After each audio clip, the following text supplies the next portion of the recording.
Isa pong mapagpalang pagbati sa inyong lahat. So ngayon po ay live na live tayo. Nandito po tayo sa ABS-CBN Chapel at nabalitaan naman po natin na kalahati ng compound na ito ay alam nyo na, no? Kaya ipagdasal natin na nawa patuloy pa rin ang ating media apostolate. So we have just heard the gospel for this first Sunday of Lent. Lagi po yan. First Sunday, temptation of Jesus. Yan ang mga temptasyon ni Jesus. Following Sunday, transfiguration. So let's have a short review of Jesus' temptations. Number 1, turn stones into bread. So the devil told Jesus to use his power to feed himself. Number 2, jump from the temple. The devil told Jesus to leap from a high place and rely on angels to break his fall. And the third temptation, number 3, bow down to Satan. The devil offered Jesus all the kingdoms of the world in exchange for his worship. At to summarize daw, these temptations of Jesus, ano yung first temptation? The lust of flesh. Pwedeng material things like money, yung katawan, physical material. Number 2, the lust of eyes. Gusto maging fame. And number 3, the pride of life, to have power. So, these are the temptations of Jesus. Tingnan po naman natin yung pangkahalatan. What is Lent? No? Sa Tagalog, Kwaresma. Espanyol yun eh. 40. Kaya tingnan nyo po ang katabi nyo, nakailang 40 na ba yan? Yan. So, Lent, kaya titingnan natin sa tatlong pananaw, from liturgical perspective, doctrinal perspective, pastoral perspective. Review lang po ito, kaya taon-taon nire-review natin. So tingnan natin sa liturgical perspective. So Lent is a 40 days preparation, kaya yun yung 40. Actually, it's not exact. Approximately, no? Basta yan, 40, kung minsan sumusobra sa 40. So liturgically, Lent is a preparation for Easter. And we started Lent last Wednesday, Ash Wednesday. No? So yan po. So from doctrinal, theological, ano naman ang Lent? Actually, hindi lang Lent. May kasama na dito. So, we believe through the suffering, death of our Lord Jesus Christ on the cross and His resurrection, we were saved. So ito po yung doktrina.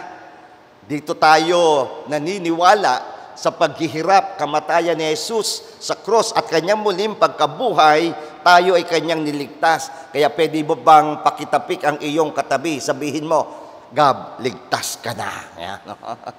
Si Dran, yan, si Van, mga ligtas na yan. No?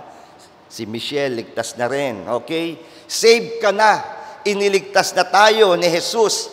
Pero what happened 2,000 plus years ago? Yes, we believe that Jesus already saved us. Salvation continues.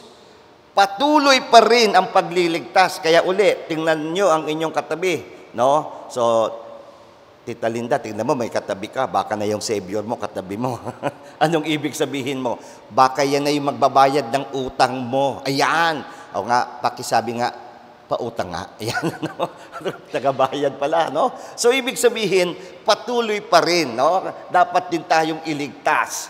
Iligtas sa mga, lalo yung mga wildfires noon, di ba? Sa Los Angeles, ang dami pa rin mga pagsubok na dumarating. And then, finally, thirdly, pastoral. Ano ang Lent? Isinasabuhay. Ipinapakita sa araw-araw nating pamumuhay dito sa daigdig.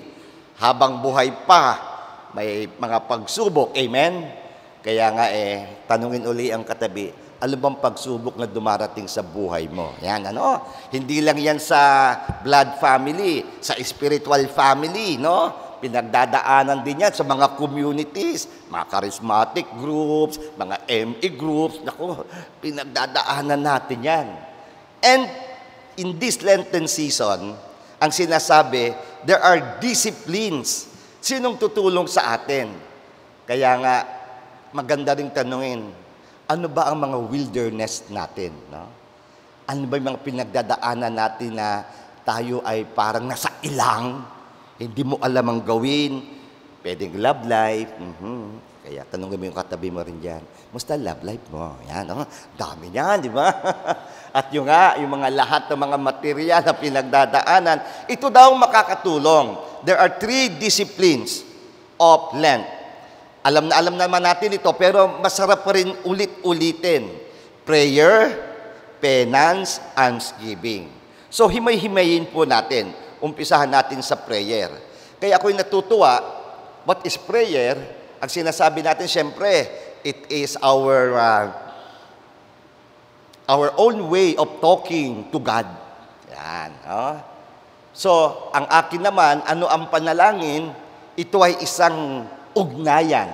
It's a connection. Kaya bakit malakas ang boses ng pari? Bakit tayo ngayon ay napapanood sa lahat ng platforms ng ABS-CBN? No? Bakit tayo nasa social media? Una kasi tayo ay nakaugnay. Saan? Sa Meralco. Di ba? Kaya pag sa Meralco nakaugnay, may liwanag na, may power pa. Yan, no? So, ganun ang prayer sa Diyos. Pag tayo ay umuugnay sa Diyos, tayo nagkakaroon ng kaliwanagan, tayo nagkakaroon ng lakas. So, that is prayer as connection. And going deeper, pagdating sa connection, if we are properly connected to the source, what will happen?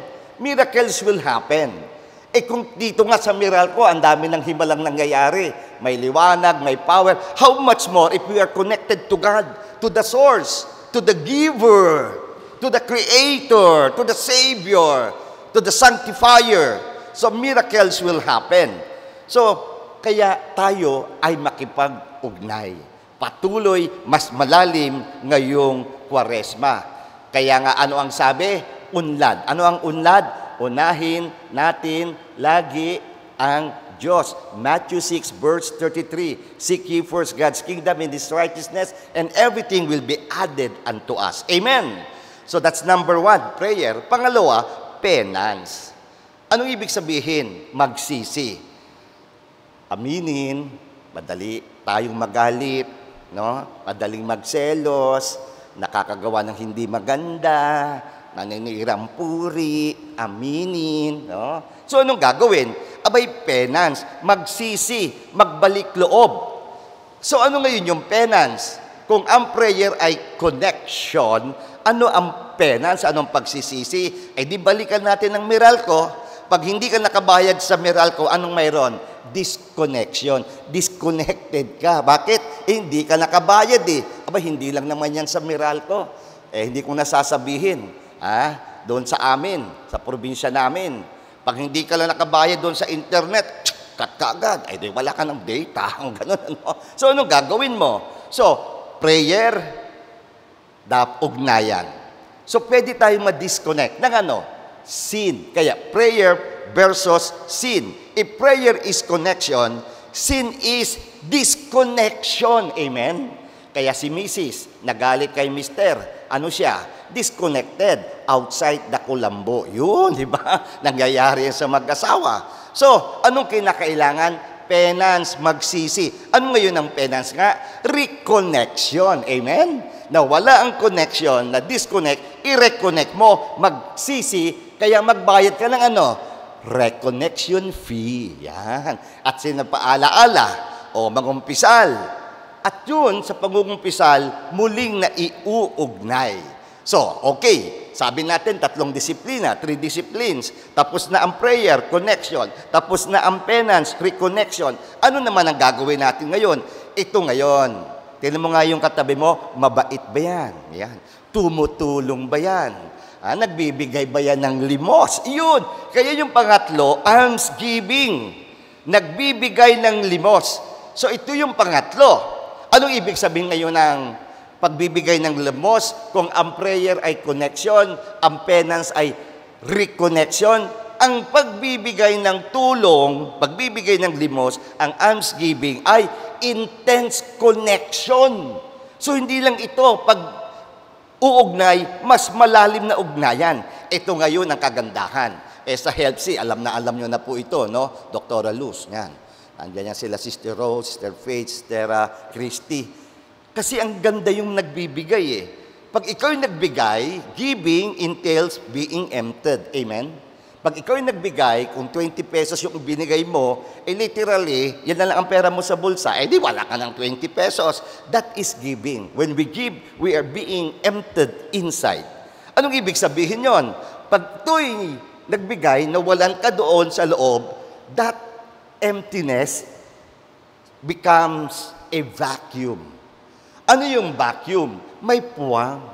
And nature dislikes vacuum. Ayaw ng nature na mayroong puwang. So anong mangyayari ngayon? Tanong, what will happen to the vacuum? Two things. Pag may puwang sa ating puso, dahil tayo nagbigay, anong mangyayari? Nature fills up the vacuum. Yung nature na mismo ang magpupuno, kusang pinupuno. At dito papasok, pinupuno ng Diyos, pinupuno ni Jesus, pinupuno ng Banal na Espiritu Santo. Naalala ko pa yung uncle namin, siya ay bumalik na kay Lord. Ang galing niya, sabi niya, ano ang kanyang prinsipyo sa buhay? Magbigay ka. Kasi yung ibinigay mo, ang balik niya, siksik, liglig at umaapaw. Amen? Ilang beses na tayong nagbigay, pero ang kapalit, SLU blessing, siksik, liglig, at umaapaw. So, hindi lang kaagad ito pinupuno ng nature, hindi lang pinupuno ng Diyos, the vacuum, yung puwang. Number 2, it will become a magnet. Ang galing! Anong ibig sabihin yon? It becomes a magnet of blessing. Kaya ang tanong, anong klaseng pagbibigay ang binibigay natin? More giving means vacuum expands, magnet expands. Amen? Kaya pag ikaw yung nagbigay, at kung minsan sa mag-asawa, niloko ka na, minahal mo pa. Abay, yung magnet mo, yung vacuum mo, abay, lumalapad. Anong mangyayari? Let's see. The difference between small and big magnet. Anong ibig sabihin? Kung konti lang ang bigay mo, ay di maliit lang ang magnet mo. Anong kayang ma-attract ng magnet mo? Ay di karayom lang, needle. Ang liit. Bakit? Maliit yung ibinigay mo. Pero nagbigay ka. Remember doon sa gospel, yung balo, ibinigay nyo, yung kanyang kakainin, para sa anak siguro, pero ibinigay niya pa. Anong sabi ni Jesus? Sinong nagbigay ng marami? Akala natin yung limpak-limpak. Yung pala, ang pagbibigay, yung kaya mong ibigay na may kirot, sapagkat that will be translated, converted into a big magnet. Ano ngayon? Ay di marami ding blessings ang iyong ma-attract. Sabi na nga natin, material. Siyempre, yun ang akala natin kaagad. Number 1, karoon ka ng kotse, karoon ka ng bahay. But more than those, magkaroon ka ng mansion, you will attract spiritual blessings. Ano yung spiritual blessings? There will be peace. We will not only experience happiness, but we will experience bliss. And what is bliss? Complete happiness, complete joy. Kaya pag ikaw yung nagbigay, nako, ang balik, talagang siksik, liglig at umaapaw, at ang spiritual blessings ay sobra-sobra. And you will meet true friends which money cannot buy. Ako'y natutuwa nga dyan sa seminaryo, no? Mga kaibigan natin na pare rin dyan, pag dumarating, makikwentuhan, what a blessing. At lalo rin dito, sa HELPC natin, dito sa Healing Eucharist, damang-dama ko, mga biyaya na espiritual. Ganun tayo. Kaya, bigyan mo naman yung katabi mo. Kanina, sinubukan mo, ngayon hindi. Actual ito, ha? Bigyan mo ng ngiti. Yan.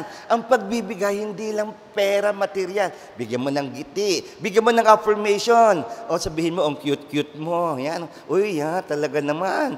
Cute-cute mo. Ganda na, oh. Pati bilbil mo, gumaganda. Ay, mga ganun. Affirmation, di ba? Amen. So, more giving means bigger and wider magnet of blessings. Amen? Kaya ang tanong, nagbigay ka na ba? Marami ka na bang ibinigay? Believe, and this is just a reminder, ang Diyos ang unang nagbigay sa atin. Amen?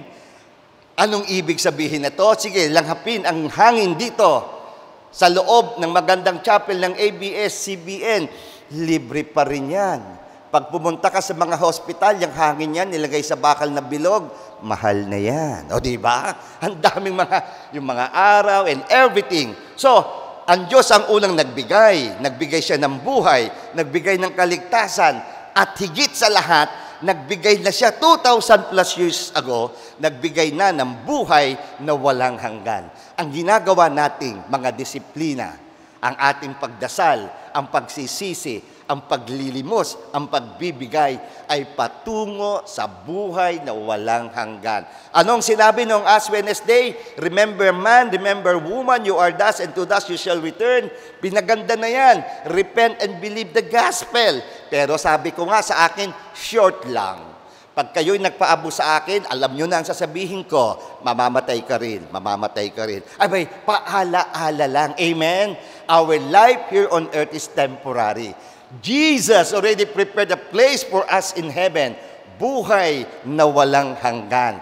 Last Q&A, feel mo. Gets mo. Gawin mo. Purihin natin ang Panginoon. Tayo po'y tumahimik sumandali. Pasalamatan natin ang bagong kapanahunan sa ating simbahan, ang Kwaresma, paghahanda para sa Pasko ng pagkabuhay. Amen.